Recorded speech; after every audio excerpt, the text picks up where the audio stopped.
Now, I want you to take a good look at this and then we will talk about it too. This is the moment a Just Stop Oil activist was seen falling to the ground after a car drove through groups of protesters. Take a look.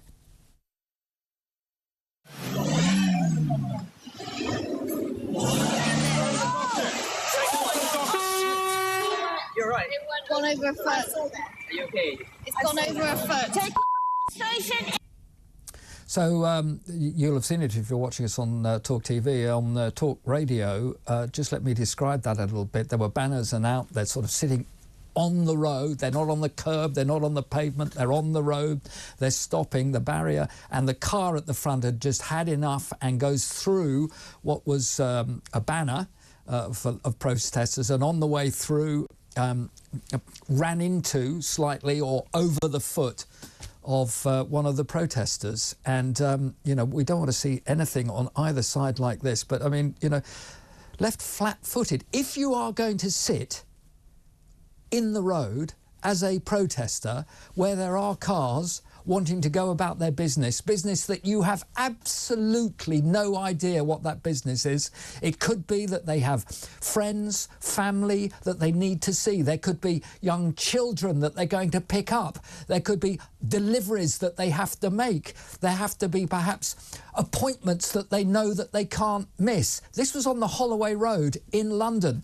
And yet within all of this, the only thing that these protesters will worry about is somebody's got slightly knocked. Now, of course, we don't want anybody hurt in any shape or form. But road rage, which can be divisive, might well have been decisive in this situation, that it might make people realise if you're going to sit in a road, you are going to get people who are going to get cross with you.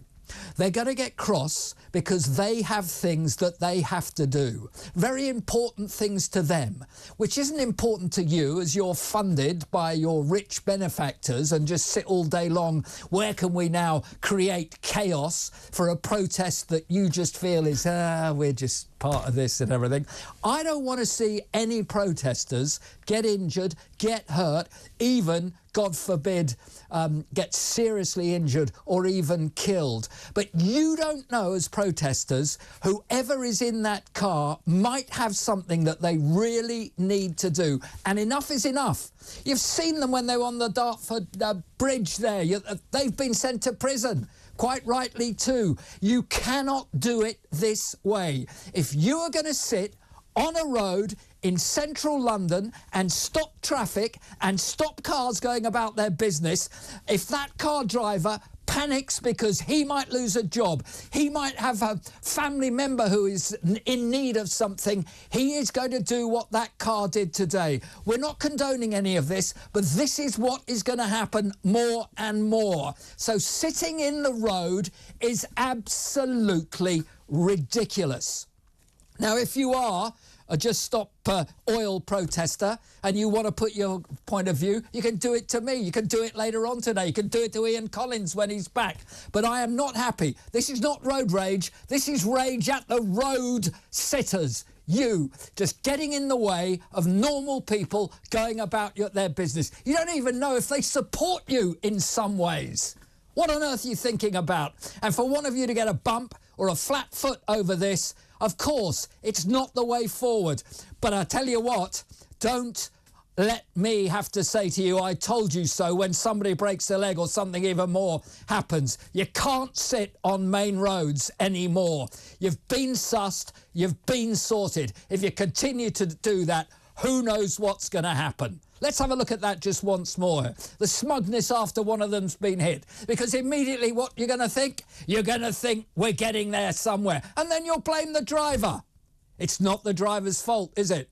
It's your fault. Here we are. Here's that video once more. I'll describe it as it's happening. It goes through the plastic protest barrier because he needs to. He brushes alongside somebody who goes down. I'm not so sure whether it was actually the person as well who's on the floor there was involved. But whatever it was, nobody wants to get injured. I don't want anybody injured. But I want you to stop this absolute nonsense. It's nonsense. Right, I've had my say on that.